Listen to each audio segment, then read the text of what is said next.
تو میں نے کہا وہ دوسرا دوست، میں سمجھا نہیں. کہنے لگے یہ میرا پرانا دوست تھا جس نے اسے خراب کیا، جسے کیا وہ نیا تھا 2-4 سال. اس کی میں نے دوستی لگائی تھی، اب وہ دونوں ڈائریکٹ ہو گئے اور مجھے انہوں نے بیچ میں سے نکال دیا ہے. تو میں نے کہا یہ تو اکثر ہوتا ہے، پہلی دفعہ تو نہیں ہوا، اس طرح تو ڈھیر دفعہ ہوتا ہے. کہنے لگے میں کروں کیا، میں نے بڑا شور کیا ہے، ان کو اپنے احسان بھی یاد کرائیں پر وہ مانتے نہیں. میں نے کہا اب حل ہے نا، تھوڑا چپ کر جا کچھ عرصے کے لیے، تھوڑی خاموشی اختیار کر. جو چپ کر جاتا ہے وہ بھی بچ جاتا ہے. اگر تم چاہتے ہو کہ یہ دوستی پھر سے بحال ہو جائے تو زیادہ شکوے نہ کرو، زیادہ شکایتیں. ہم بعض اوقات اعتراضات اتنے کر بیٹھتے ہیں، شکوے اتنے کر بیٹھتے ہیں، اپنی زبان سے باتیں اتنی نکال بیٹھتے ہیں کہ دوبارہ پھر دوستی کا بحال ہونا ممکن ہے. ایک حدیث یاد رکھیں گے اگر سناؤں آپ کو تو. نبی پاک صلی اللہ تعالی علیہ وسلم نے فرمایا کسی سے دشمنی بھی کرو تو اعتدال سے کرو، ہو سکتا ہے کل کو وہ تمہارا دوست بن جائے. اور فرمایا کسی سے دوستی بھی کرو تو اعتدال سے کرو، ہو سکتا ہے کل یہ دشمن بن جائے. دوستی اور دشمنی میں یہ جامع ترمذی میں حدیث ہے. اعتدال کا رستہ نہ چھوڑو، معتدل رہو. سارے راز ہی دے بیٹھنا، ساری باتیں پہلے کر لینا اور اعتراض کرنا، اب تو شکوے بھی پھر سارے ہی کر لینا. دوست کو اس کی کمزوریوں کا بھی پتہ ہوتا ہے، وہ ساری کمزوریاں بھی اس کی بیان کر لینا، اس کو بھی بتانا، اس کو بھی بتانا، اس سے بھی ذکر کرنا. تو یہ انداز درست نہیں ہے. آپ معتدل انداز میں دوستی لگائیں، اعتدال کے ساتھ چلیں، شکوے زیادہ نہ کریں، اعتراض زیادہ نہ کریں. وہ بے وفا ہی صحیح، پھر بھی یار اپنا. چلو اس میں کمی ہے، وہ اس میں بے وفائی ہے، پر سجن تو اپنا ہے نا. تو دوستی ہماری ہے اس کے ساتھ، اس کی کمزوریوں کو چھپائیں.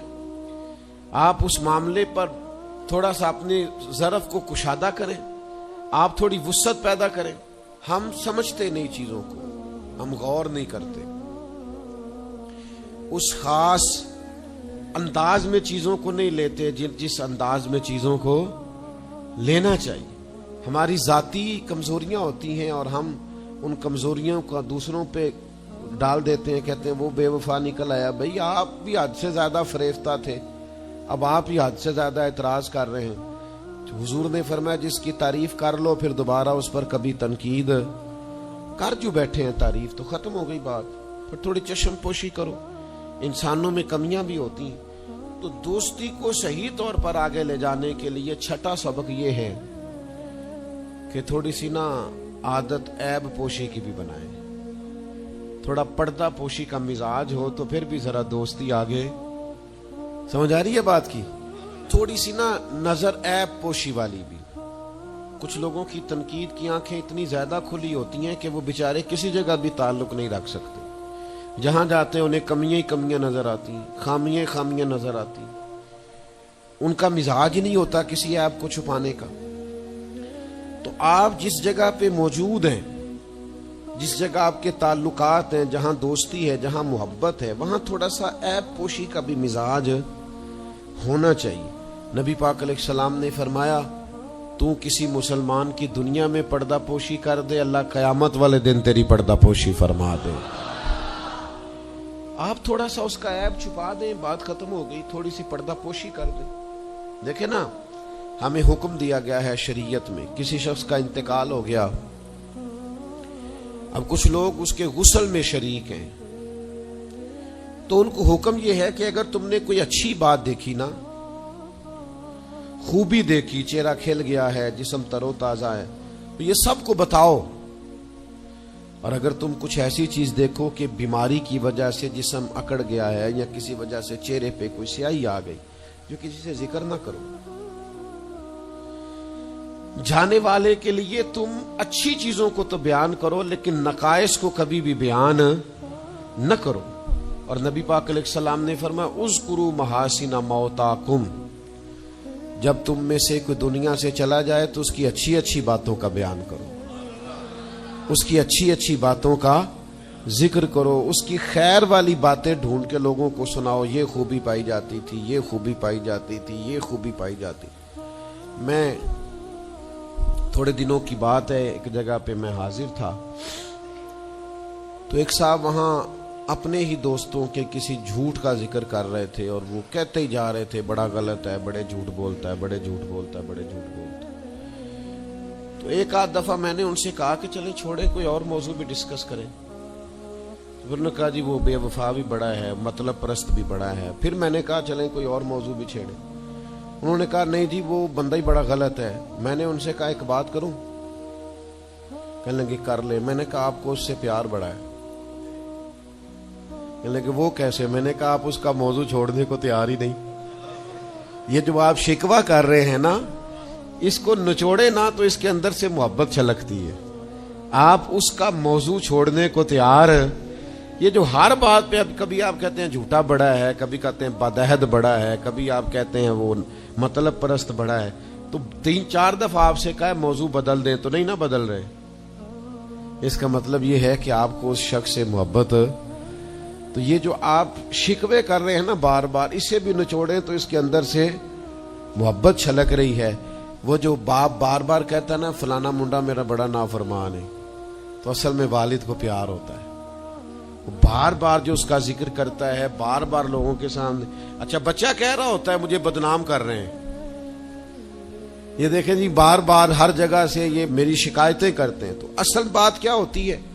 اصل بات یہ ہوتی ہے کہ اس بندے کو اس سے محبت بہت زیادہ ہے، وہ چاہتا ہے اس پیار کے سبب سے، اس محبت کی وجہ سے کہ وہ بار بار اس کا ذکر کرے، بار بار اس کا تذکرہ کرے، تو تھوڑی عیب پوشی کا مزاج بنائیں، تھوڑا درگزر کی طبیعت بنائیں، تھوڑا ماحول کے اندر اس طرح کا مزاج لے کے آئے۔ ہم دوستوں سے میں اکثر ایک بات کرتا ہوں، ہم نا صرف خامیاں یاد رکھتے ہیں، خوبیوں کا ذکر نہیں کرتے۔ اس کا نتیجہ یہ نکلتا ہے کہ ہماری دوستیاں تیزی سے ختم ہوتی ہیں، تعلقات زیادہ دیر پا ہوتے نہیں، چلتے نہیں۔ ہمیں کرنا یہ ہے کہ ہمیں اللہ کی رضا کے لیے دوستی کرنی، اللہ کی رضا کے لیے لوگوں سے پیار کرنا، اللہ کی رضا کے لیے اللہ کے بندوں کی باتیں سننی، اللہ کی مخلوق سمجھ کے لوگوں کی خوبیاں دیکھنی، اللہ کے بندے سمجھ کے ان کے اندر پائی جانے والی باتوں کو ہم نے اخذ کرنا۔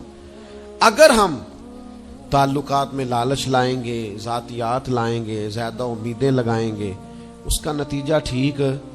ایک بزرگ غریب تھے پھر امیر ہو گئے، تو کسی نے ان کو مبارک دی کہ بڑی بات ہے آپ کو اللہ نے بڑے پیسے دیے ہیں، تو فرمانے لگے یار پہلے جو یار تھا وہ میرا دوست تھا، اب تو ڈھیر سارے لوگ میری جیب کے دوست ہیں، اب تو جیب کا رشتہ ہو گیا ہے لوگوں کا، ڈھیر سارے لوگوں کا۔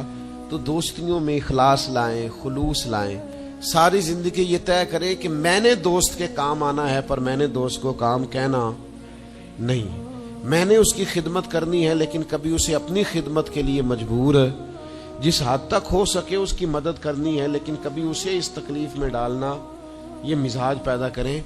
آپ کو اس دوستی میں روحانیت محسوس ہوگی، اس تعلق کے اندر آپ کو ٹھنڈک محسوس ہوگی، لیکن جب شائبہ ایک نقطے کا بھی ذاتی لالچ کا آ جائے گا نا، پھر اس میں ٹھنڈک نہیں رہے گی، اس میں وہ خوبی نہیں رہے گی جو کہ ہونی چاہیے۔ اللہ تعالی ہمیں سمجھنے کی توفیق دے۔